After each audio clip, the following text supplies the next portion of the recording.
La violence institutionnelle, c'est comme la violence conjugale et toutes les formes de violence psychologique. Ça commence par des petites choses qu'on ne voit pas vraiment venir, qu'on laisse passer.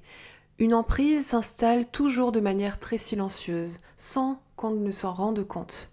Puis vient le moment de bascule, le moment où le piège se referme et la situation se renverse. Puis la violence à proprement parler peut commencer. Pression, panique et exclusion. Ce schéma, c'est quelque chose de très pernicieux que vivent des milliers de personnes précaires en France, dans les universités, au quotidien et depuis des années.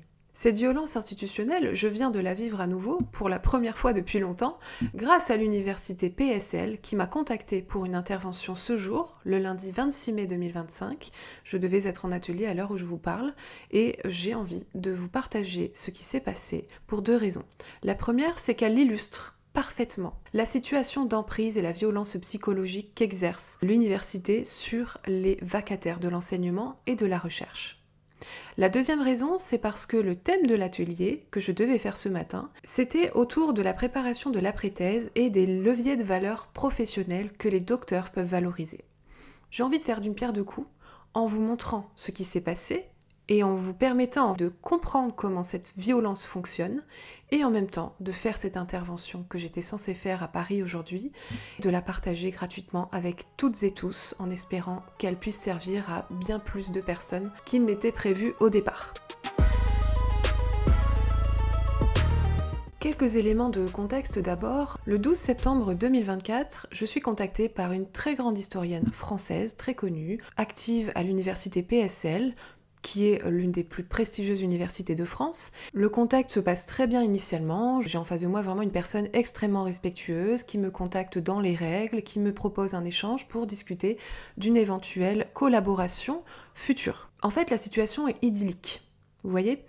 La personne est très réputée, très renommée, l'institution également, et donc elle m'explique qu'il s'agit de participer à un programme d'excellence qui réunit tous les grands noms des institutions françaises dans un programme de mentoring destiné à des femmes, c'est Femmes et Sciences. Quelques jeunes femmes qui sont en doctorat en ce moment vont pouvoir bénéficier de mon expertise et de celle d'autres intervenants dans le cadre de ce programme.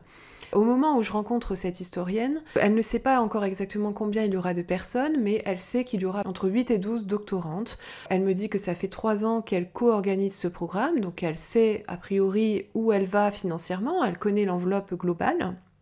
Donc on échange et on convient que je ferai une intervention sur place à Paris devant elle et je pourrai accompagner en séance individuelle chacune d'entre elles sur 3 séances. On se met d'accord là-dessus. Je vous le dis ouvertement, ça représentait une enveloppe de plusieurs milliers d'euros. Tout est ok pour elle. Elle me dit que ça lui semble tout à fait pertinent, cohérent par rapport à l'enveloppe. Et puis elle me dit qu'elle revient vers moi dans les meilleurs délais. Elle va en parler avec ses collègues. Tout est normal en fait. Donc moi je considère que c'est plutôt bien engagé, que la prestation est intéressante puisque en fait moi j'habite loin, je ne suis pas à Paris, mon agence est basée à Paris mais moi je ne vis pas à Paris, je lui ai dit. Les déplacements à Paris sont exceptionnels pour moi, il faut vraiment que ça vaille le coup en fait parce que j'ai une activité qui est bien installée et je ne peux pas perdre mon temps comme ça. Donc il fallait trouver quelque chose qui convienne à ce niveau-là et le fait de faire une intervention puis ensuite d'accompagner leur mentoré à distance, c'était parfait, ça correspondait vraiment à la manière dont je travaille aujourd'hui au quotidien. Donc le temps passe. Entre 4 et 5 semaines plus tard, elle ne m'a toujours pas fait de retour, donc je la relance et je lui demande si elle a pu parler avec ses co-organisatrices, etc. Donc elle me répond tout de suite que effectivement, elle a pu en parler avec ses co-organisatrices et qu'il était arrêté que j'allais faire 2 conférences sur place. Et il n'était plus question d'accompagner individuellement les coachés sur 3 séances. Donc je m'en étonne et je lui dis, pour rappel, il était convenu que j'intervienne une fois sur Paris et qu'ensuite j'accompagne vos mentorés à distance sur 3 séances. Elle m'explique que c'est pas possible parce que le budget est beaucoup trop serré, comme si elle le découvrait. C'est bon, un petit peu... En fait, j'ai pas tellement prêté attention. C'est maintenant que je me rends compte que déjà là, il y avait eu quelque chose d'assez curieux parce que ça faisait 3 ans qu'elle co-organisait ça. Donc elle devait avoir une idée normalement assez précise de son budget. Mais apparemment, il y a un énorme écart entre ce qu'elle me dit la première fois et ce qu'ensuite elle me valide. Donc c'est tout, honnêtement, je ne m'en formalise pas. Je me demande moi si ça me convient toujours parce que du coup ça représente franchement une prestation qui est négligeable pour moi. Et en plus, le déplacement à Paris pour faire 2 ateliers, ça veut dire 2 déplacements à Paris. Je perds 2 journées complètes moi puisque j'ai 3 heures aller, 3 heures retour de trajet. Ça demande aussi une logistique, j'ai un enfant en bas âge, une famille, enfin voilà. Je me demande légitimement si ça me convient toujours et je décide que oui. Donc j'envoie un premier devis qui correspond aux 2 interventions qu'ils me demandent. C'était 2 ateliers, l'un au mois de mai et l'autre au mois d'octobre. Je n'ai pas le choix des dates ni de l'horaire, on me consulte pas, on me dit c'est ça le programme, donc je me plie à ça. Je sais comment fonctionne l'université, hein. J'y travaille depuis des années, j'y interviens depuis presque 15 ans. Donc je ne me formalise vraiment pas du tout de ça, je m'adapte et je leur transmets un premier devis. Le premier retour sur le devis, c'est que ce serait trop cher. Apparemment, alors vraiment la prestation, pour moi elle n'est pas excessive, mais ça correspond en fait à mes standards à moi. C'est sûr que c'est peut-être pas le standard de tous les intervenants en France, hein. Je le sais, j'en suis consciente. Et surtout, moi je calcule pas mon taux horaire, je calcule le temps que je passe pour cette prestation. C'est-à-dire que je facture pas 2 heures, je facture le temps que ça va me prendre. Ça va me prendre la journée, 2 fois. Donc ils me répondent que c'est trop. C'est trop, mais comme ils souhaitent absolument que je sois présente, ils me proposent de n'intervenir que sur un atelier finalement au lieu de 2. Moi, je leur propose une solution alternative, faire les 2 ateliers sur la même journée, comme ça, il n'y a qu'une fois les frais de déplacement à me défrayer, et puis je peux me permettre de baisser le taux horaire, puisque je ne sacrifie toujours qu'une seule journée de mon temps, et donc je peux baisser mon prix horaire, vous voyez ? Je leur propose cela et on me dit non, c'est toujours trop, donc voilà, on a maximum cette somme-là qui est ridicule par rapport à ce qui avait été annoncé la première fois que je l'ai rencontrée. Et elle me dit, bah non, on va en garder qu'un seul. Et là, elle me dit, donc ça fera autant. Et là, elle s'aligne sur le montant que j'avais baissé, mais pour un atelier, alors que moi j'avais baissé pour les 2. Donc je lui dis, ok, c'est bon pour moi, en revanche, ce sera aux conditions initiales en termes de prix, ce ne sera pas le prix baissé. Si je sacrifie ma journée pour un atelier, bah c'est le prix initial. À partir de là, je n'ai plus de nouvelles d'elle. Le 7 mars, je reçois de la part de l'administration de l'université PSL un mail sur ma messagerie privée en plus, donc je sais pas pourquoi, mais c'était plus la messagerie professionnelle qu'on avait utilisée initialement. Et quelqu'un me dit « Bonjour ». Vous trouverez en PJ le BC pour votre intervention dans le cadre du programme, et là elle me remet le nom du programme, de l'université PSL. Cordialement, Madame Intel. Donc c'est un peu surprenant, on est le 7 mars, hein, ça fait 2 mois et demi à peu près que j'ai pas vraiment une nouvelle de cette histoire-là. Pour moi c'était fini en fait, pour moi ils n'avaient pas apprécié que j'impose mon prix, et je trouve ça totalement normal, aucun sujet. Mais là, en fait, on revient vers moi en me disant « Vous trouverez en PJ le BC pour votre intervention ». Je déduis évidemment que c'est une personne de l'administration, mais j'estime qu'elle aurait pu se présenter et me dire « Voilà, c'est de ça que je parle, voici le BC ». Je laisse tomber, je renvoie le document qu'il m'avait demandé initialement, et puis terminé.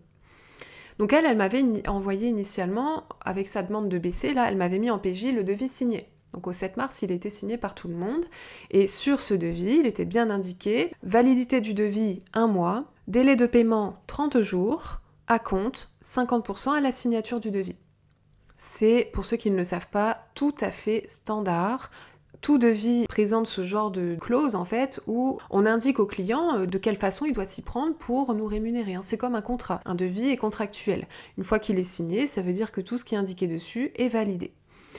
Évidemment, je ne m'attends à aucun moment à ce que l'université m'envoie l'acompte de 50% à la signature. Je sais comment il fonctionne, je ne me formalise pas, je ne reçois rien, je laisse courir. Je rappelle que du coup, à ce stade, cette prestation est totalement négligeable pour moi. Enfin, vraiment, c'est pas une somme que j'attends. Donc voilà, pour moi, je laisse ça de côté. C'est pas du tout prioritaire en fait. Évidemment, ça n'arrive pas, moi je vis ma vie pendant ce temps, et la semaine précédant l'atelier, je commence à voir qu'il y a cet atelier à faire à Paris, il faut que je le prépare, donc j'envoie un mail à l'historienne pour lui signifier qu'il faut accélérer, parce que sans acompte, il n'y a pas de préparation d'atelier. En fait, moi je ne lève pas le petit doigt tant que j'ai pas d'acompte, si vous voulez. C'est normal, c'est tout le monde, n'importe quel prestataire ne lève pas le petit doigt tant que l'acompte n'est pas arrivé.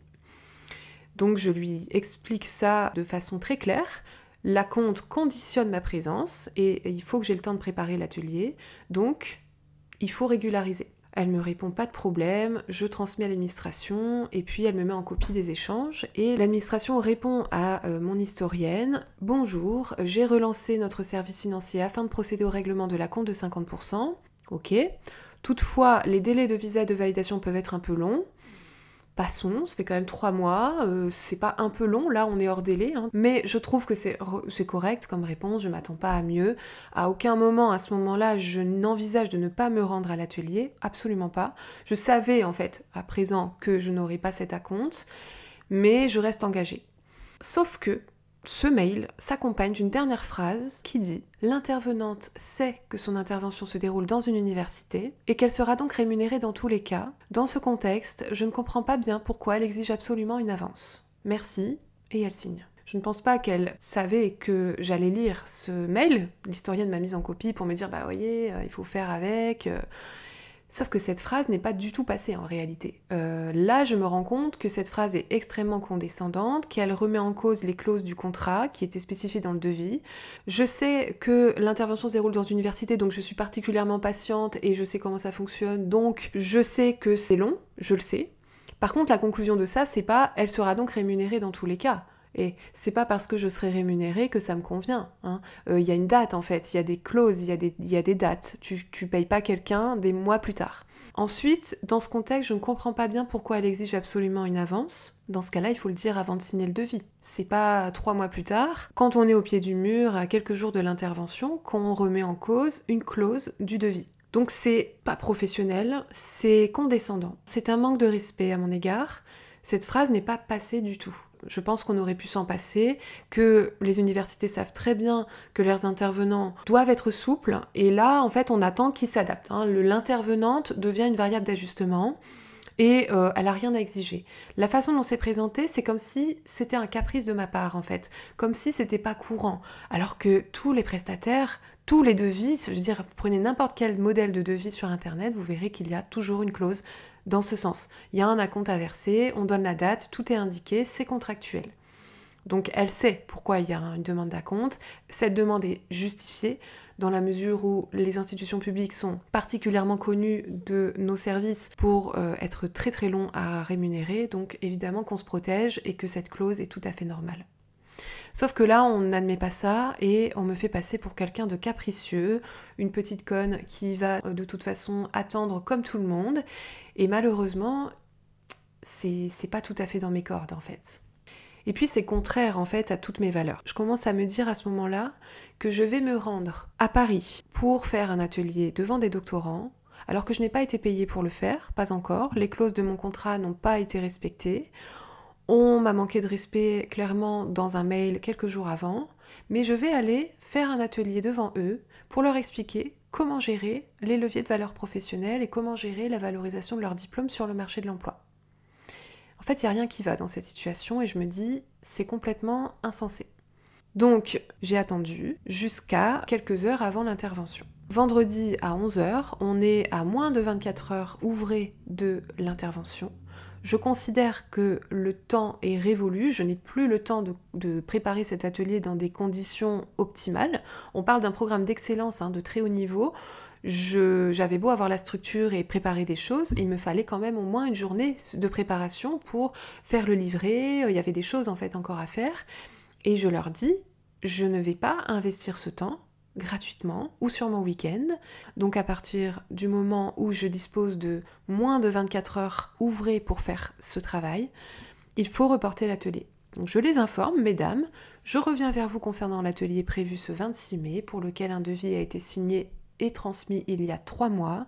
Le devis mentionne explicitement un acompte, donc je réexplique.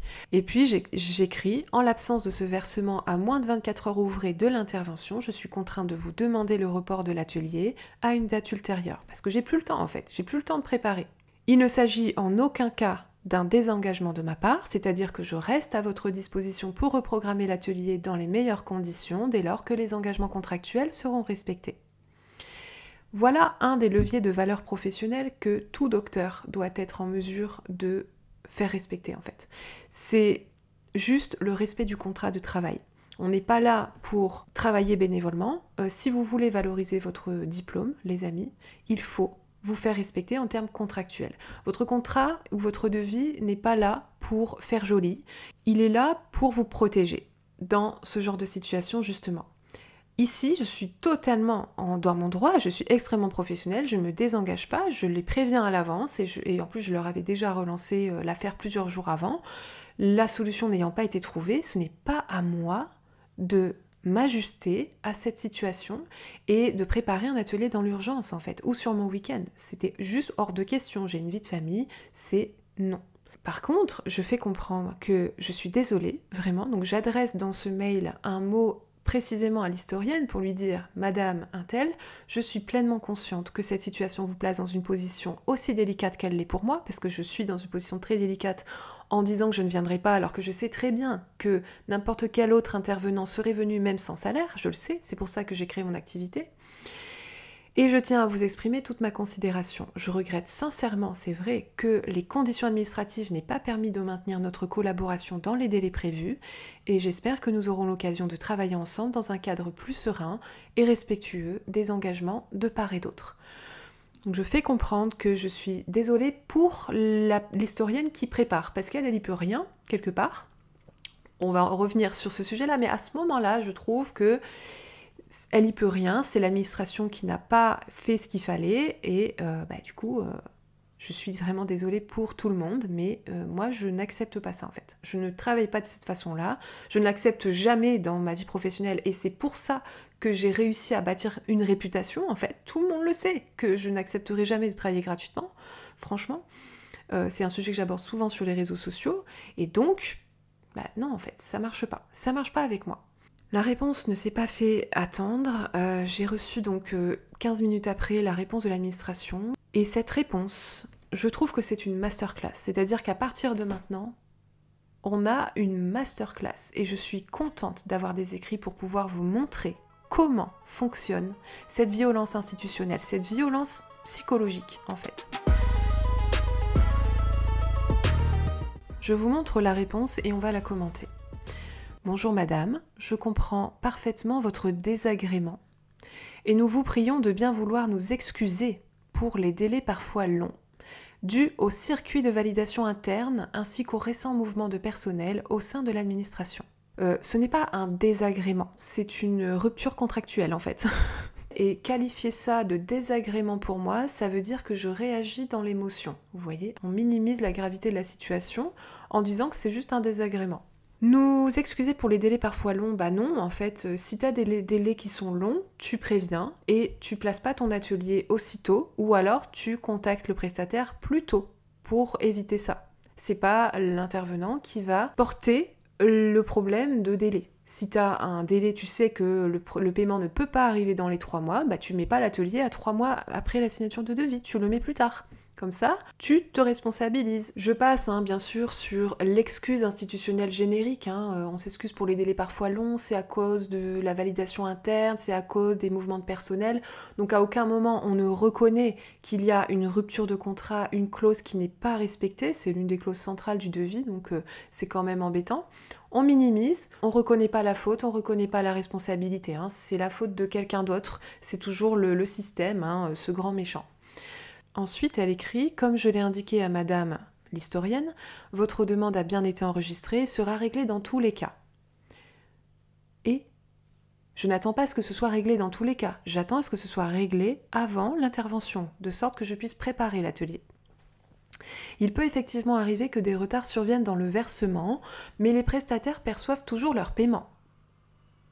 Et donc, ça, c'est une phrase qui est vague, c'est une affirmation qui est non contraignante, c'est-à-dire que je ne te donne aucune indication de quand tu vas recevoir ce règlement, ni pour la suite, donc il n'y a aucune date de fixée, le devis n'est pas respecté, donc en fait on part dans l'abstrait, là je ne sais absolument pas quand je vais être rémunérée, donc non, en fait c'est problématique, on est dans un monde professionnel, dans un cadre légal, donc il faut des dates et on ne s'engage pas comme ça, oui, ce sera réglé de toute façon, mais je vais faire pareil avec ton salaire et puis on va voir si ça te convient. Ensuite, j'ai adressé ce matin un courriel au directeur financier de l'établissement afin de tenter de débloquer la situation avant votre intervention prévue lundi. On agit sous pression, on m'annonce une tentative, mais on n'annonce pas un résultat, hein, donc c'est-à-dire que j'ai adressé ce matin un courriel, et donc ça résout rien en fait, hein, ça résout rien. Et alors maintenant, l'apothéose, les amis. Nous vous serions très reconnaissants de bien vouloir maintenir votre vacation, malgré ce contretemps. L'annulation de votre atelier mettrait en difficulté l'organisation du programme ainsi que les doctorantes très motivées qui attendent cette session depuis plusieurs mois. Je pense que c'est la phrase la plus violente de ce message. Alors vous allez me dire, ça va. Non, non, non.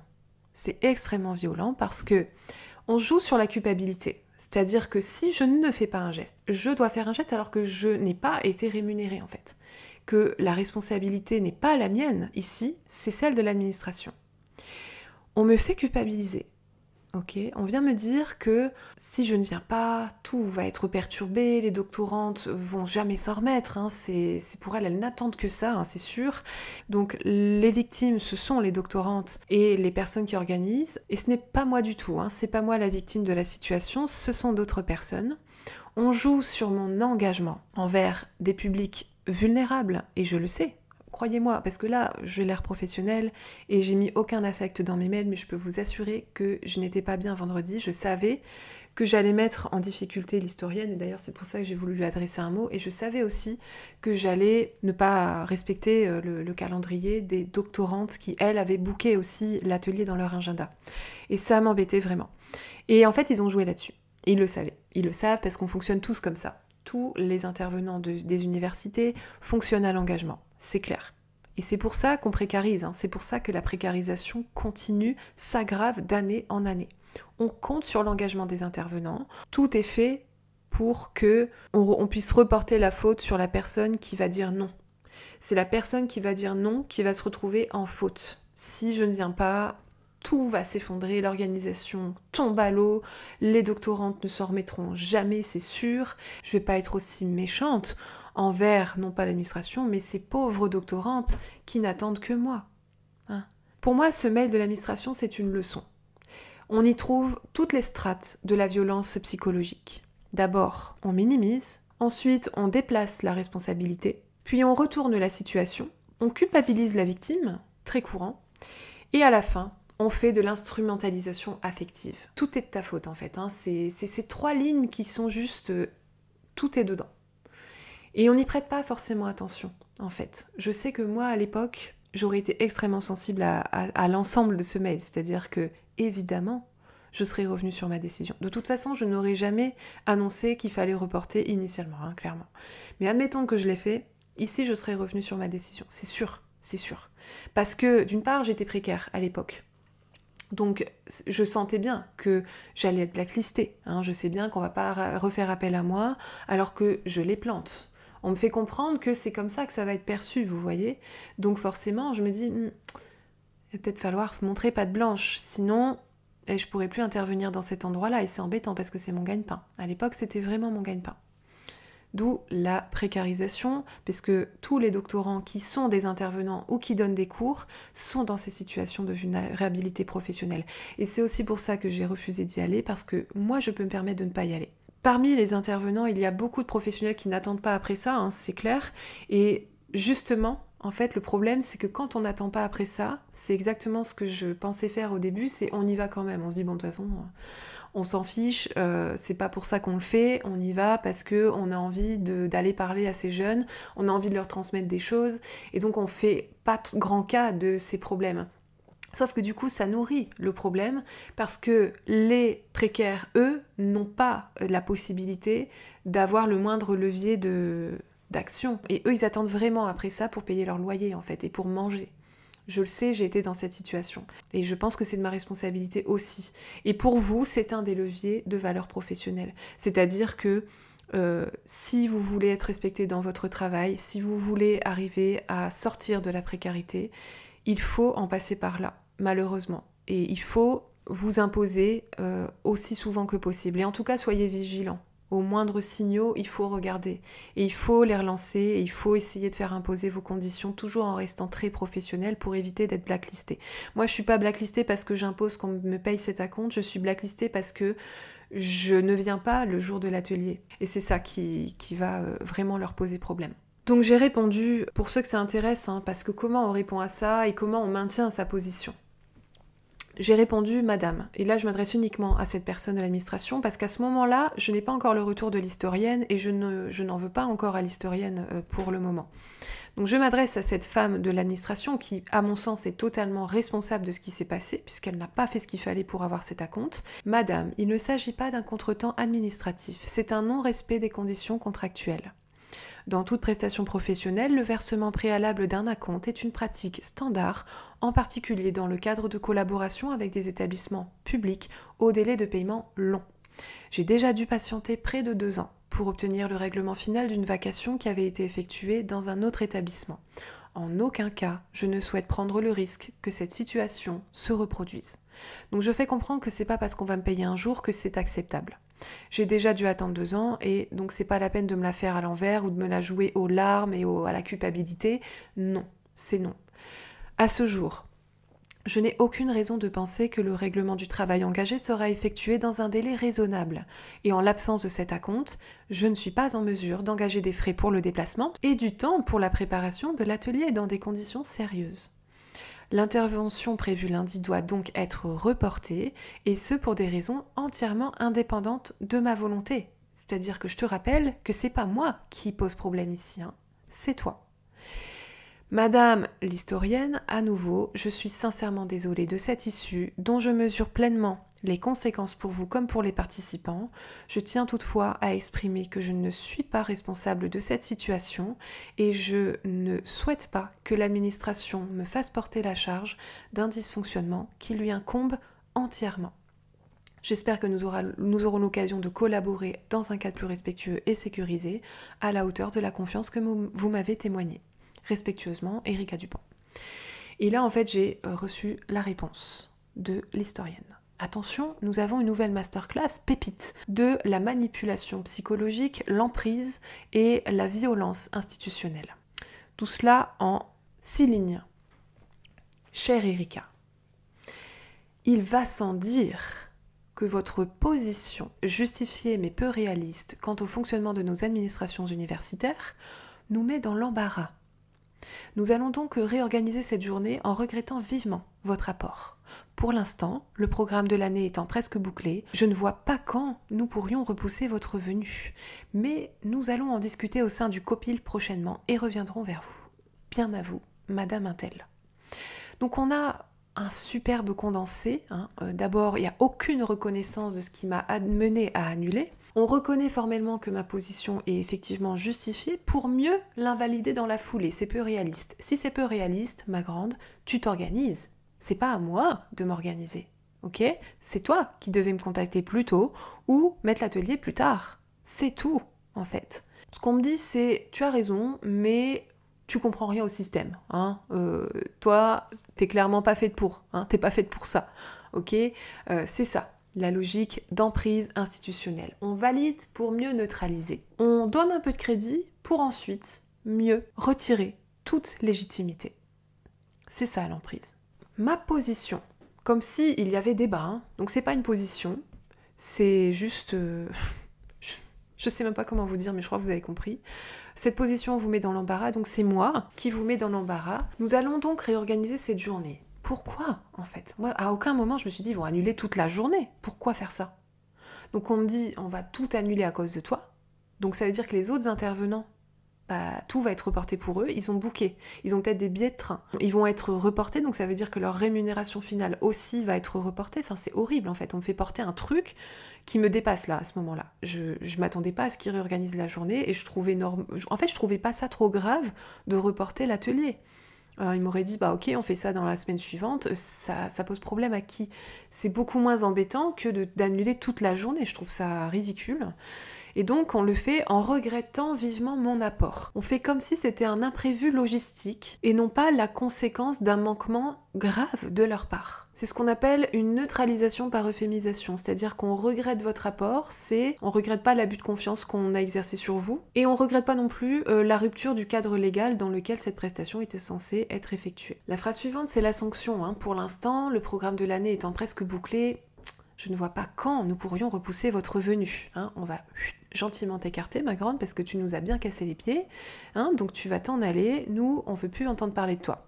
On a compris. Donc c'est limite drôle en fait quand on en est là, mais pour moi c'est drôle, mais en fait ça me fait pas rire du tout. Et le coup de grâce, nous allons en discuter au sein du copil, donc on te met à distance par le collectif et tu vas attendre ton jugement, ma grande. On va voir. Tu vas attendre, on va en discuter entre nous, on va délibérer et tu vas attendre ton jugement. Voilà, c'est ça le retour que j'ai eu de l'historienne renommée qui gère des programmes de très grand prestige dans une institution très prestigieuse. Normal. Ce mail, en fait, il est exemplaire, c'est-à-dire que tout est parfaitement calibré pour minimiser, pour disqualifier, puis pour exclure, dans le calme. Il n'y a pas de cri, ça se fait tranquillement. On t'efface. Donc je ne suis plus une professionnelle qu'on respecte, je perds tout mon statut, je suis plus rien à leurs yeux. Je suis un embarras, puis un regret, puis un oubli futur. On va t'oublier, t'inquiète, on va faire sans. Et c'est exactement comme ça, en fait, que l'université s'y prend. Quand elle refuse d'assumer sa responsabilité, sa violence, et qu'elle met à mort, symboliquement, les gens qu'elle maltraite. C'est pas fait de manière brutale, personne va le voir, on va pas l'ébruiter. Par contre, c'est d'une extrême violence pour la personne qui reçoit ça. Parce que honnêtement, même si je suis très droite dans mes bottes, je sais que j'ai fait aucune faute, je peux vous assurer que j'ai passé une très mauvaise journée vendredi et que j'y ai pensé tout le week-end. C'est pas pour mettre de l'affect là-dedans, c'est que je sais ce que vous pouvez ressentir et pour moi ça a réactivé des années de maltraitance que j'ai vécues. Pour rappel, j'ai fini moi à l'hôpital à la fin de ma thèse parce que tout ça au bout d'un moment, ça t'écrase. Et il n'y a pas que ça, c'est une violence que tu subis aussi avec un directeur de thèse qui te répond une fois sur deux, qui est toujours très vague. Tout le monde en fait là-dedans fonctionne de cette manière-là. Et c'est ça qui, à force, nous détruit. Nous détruit. C'est a priori anecdotique, et puis on peut se dire non, mais c'est pas grave. Mais non, en fait, c'est quotidien. C'est quotidien quand on est dans ce système-là. Maintenant, il y a un dernier acte. C'est le coup de grâce. C'est le petit coup de pression final. À 16h16, vendredi, l'administration me renvoie un mail qui me dit que le service financier a été mobilisé et la demande d'acompte vient d'être visée par notre directeur financier. Donc la lourdeur administrative, est-ce que ce serait pas toi, en fait? Puisque là, au final, en quelques heures, c'est résolu. Pourquoi ça fait 3 mois que c'est bloqué? Si tu peux débloquer la situation par un mail au service financier, pourquoi tu l'as pas fait il y a 3 mois? Pourquoi on me parle de lourdeur administrative alors que là, on me résout ça donc entre 11h et 16h16? Je crois que la lourdeur administrative, on la connaît. Et on commence à comprendre un petit peu mieux qui est la lourdeur administrative. On commence un petit peu mieux à voir un peu où est le problème avec ces délais. Donc elle me redemande à 16h16, dans ce contexte, pourriez-vous maintenir votre intervention prévue lundi dans l'intérêt de nos doctorantes et du comité très investi dans ce programme? La meuf essaie de se couvrir, elle se dit oh là là, ça c'est pas bon, elle va pas venir. Donc elle commence à paniquer vendredi à 16h16 et à 17h24, elle me renvoie 1 heure plus tard, en complément de mon mail, je viens d'être informée que le paiement a été effectué. Mais elle me met aucune capture d'écran, elle me met aucune copie de mail ou quoi que ce soit, donc je dois la croire sur parole, et quand bien même, il est vendredi 17h24, je n'ai pas le temps de préparer cet atelier, les gars. C'est fini, depuis ce matin déjà. Mais l'historienne répond, moi je ne réponds pas, L'historienne a répondu « Ouf !» avec 3 F et un point d'exclamation. C'est résolu. L'acompte est envoyé, miracle. Elle va venir. Non, je ne vais pas venir. Je ne vais même pas vous répondre. Cet échange est juste hors sol. Et non, la situation n'est absolument pas résolue, en fait. Donc je m'attends à recevoir, nous sommes lundi maintenant, il est 13h, je m'attends à recevoir soit un coup de fil, soit un mail, soit rien. L'un des trois, aucun ne me surprendrait. Et cette histoire va se terminer pour tout le monde. Moi, ce que je veux vous dire, à vous, jeunes chercheurs qui êtes précaires aujourd'hui dans ce système, c'est que vous n'êtes pas obligés de subir ça. Je vous encourage, plus que jamais, à vous dégager de ces situations et de ce système qui vous qui vous oblige en fait à travailler dans des conditions qui sont inacceptables. En façade, on vient vous dire mais si, il y a un atelier CV, regarde, on va t'apprendre à t'insérer sur leur marché de l'emploi. Et si, regarde, le doctorat, il a de la valeur. Et regarde, on organise des interventions pour toi. Mais en fait, le système lui-même ne vous respecte pas. Donc comment voulez-vous qu'il vous permette de valoriser votre diplôme ailleurs, ou même à l'interne d'ailleurs? C'est systémique, les gens qui sont censés vous former vous méprisent profondément. Ils sont là simplement pour perpétuer un système de recherche qui exploite les précaires. C'est tout. Je vous encourage à créer votre safe place ailleurs. Je vous encourage à ne pas dépendre de cette institution qu'est l'université française pour vivre de votre travail. Créez-vous votre espace de parole, votre espace d'action. Créez-vous un espace où votre expertise a de la valeur.